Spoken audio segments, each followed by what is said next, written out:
नरसंहार टाळण्यासाठी पाठवलेला शांती प्रस्ताव उन्मत्त अहंकारी रावणाने धुडकावला. रावणाने आपला कनिष्ठ बंधू म्हणजेच अवाढव्य अतिबलाढ्य कुंभकर्णाला ढोल नगारे वाजवून स्वादिष्ट अन्नाचा सुगंध आणि अनेक प्रकारच्या शारीरिक पीडा देऊन अखेर झोपेतून जाग केलं.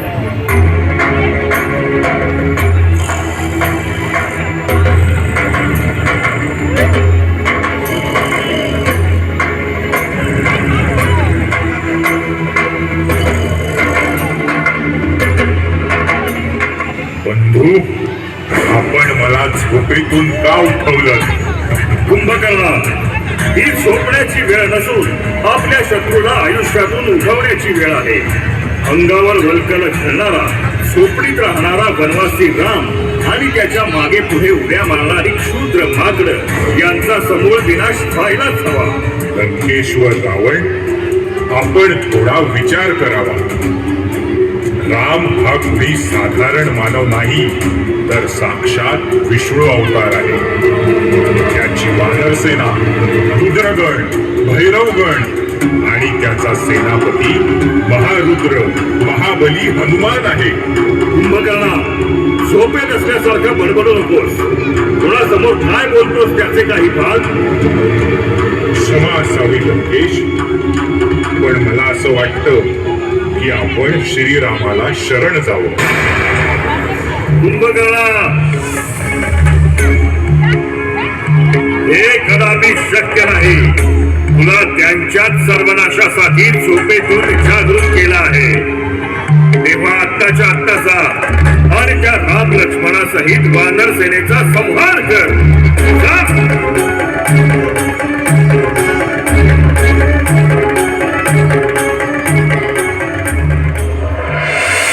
ज्येष्ठ बंधूची आज्ञाप्रमाण मानून कुंभकर्ण युद्धभूमीवर निघाला. युद्धाचे नगारे दुमदुमू लागले. रणवाद्यांच्या कल्लोळानं त्याच्या अंगात विरश्री भिनली. मुठी आवळून दात चावत दण दण पाय आपटीत कुंभकर्ण निघाला. त्याच्या असुरी हुंकारानं धरणी कंपित होऊ लागली. कुंभकर्णानं चवताळून रामाच्या सैन्यावर चाल केली. डोळ्यातून आग ओखीत त्याने वानर सैन्य पायदळीत तुडवलं. दिसेल त्याला चिरडत ठार मारत दाताखाली धरडत त्याने चोहीकडे विध्वंस मांडला. हे पाहून हनुमंत क्रोधित झाले. त्यांनी मोठे मोठे वृक्ष पाषाण कुंभकर्णाला फेकून मारले.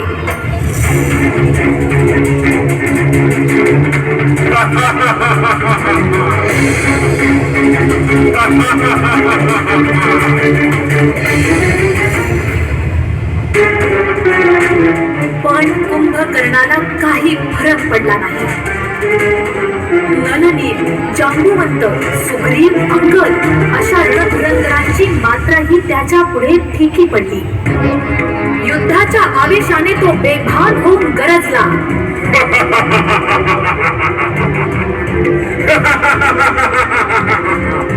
अरे तुच्छ क्षुल्लक झाड माकडांनो, तुमच्याशी लढण्यात मला अजिबात स्वारस्य नाही.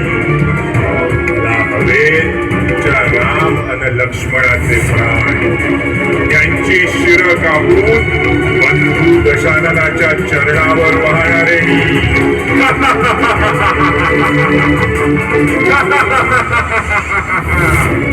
माझा पराक्रम बघून लोक लपलेत की काय? समोर या, या समोर.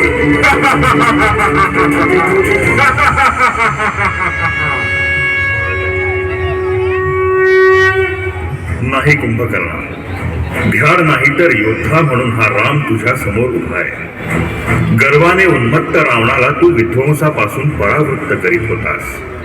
त्यामुळे तू धर्म जाणतोस असा माझा ग्रह झाला. पण नाही, तू साथ दिलीस अनाचाराला, पक्ष घेतलास अधर्माचा आणि विनाश केलास निरपराध्यांचा. आता तुझा निपात करणं हे माझं युद्ध कर्तव्य. युद्धाला तयार हो. मी तर सिद्ध आहेच. आणि मग काय, भीषण युद्धाला सुरुवात झाली. बलाढ्य कुंभकर्णानं सारं कौशल्य पणाला लावलं, परंतु प्रभू रामचंद्रांच्या सामर्थ्यापुढे त्याचा प्रभाव पडू शकला नाही. अखेर महान धनुर्धारी प्रभू श्रीरामांनी दिव्य मंत्र जपून एक बाण काढला, धनुष्याला लावून प्रत्यंचा ओढली, वेद घेतला आणि बाण सोडला.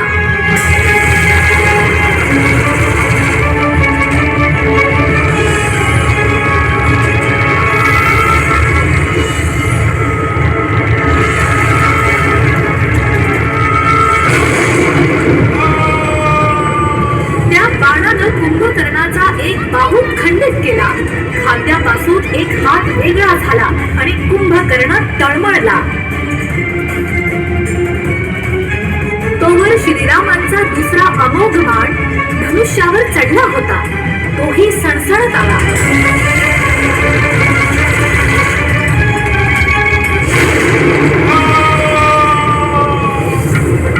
कुंभकर्णाचा दुसरा शक्तिशाली बाहूही तुटला. कुंभकर्ण वेदनेनं कळवळू लागला, पण त्याचा शेवटचा क्षण बाणाच्या टोकावर घुचून वीरश्रेष्ठ श्रीराम सिद्ध होत. महाप्रभावी प्राणघातक महासंहारक अर्धचंद्राग्र बाण.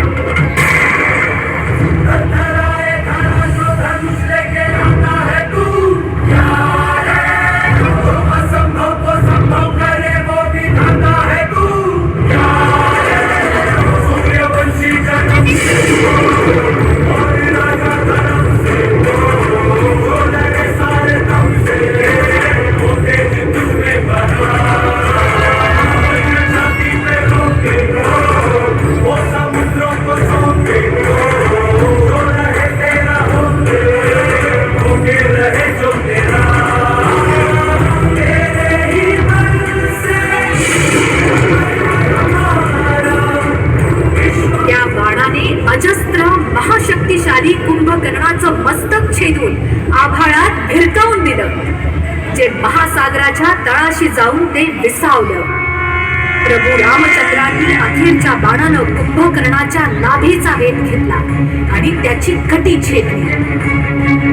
कुंभकर्णाचा देह विरत झाला, निष्प्राण झाला. जागेपणी त्रिखंडाला त्राही भगवान करून सोडणाऱ्या अत्याचारी रावण बंधूची दुष्ट छाया रामकृपेनं नष्ट झाली आणि आनंदून गेलेल्या देवदेवता, यक्ष, किन्नर, गंधर्व आणि त्रैलोक्यातल्या पुण्यात्म्यांनी विजयी वीर श्री रामचंद्रांवर भरभरून पुष्पवृष्टी करीत मुक्त कंठाने जयघोष केला.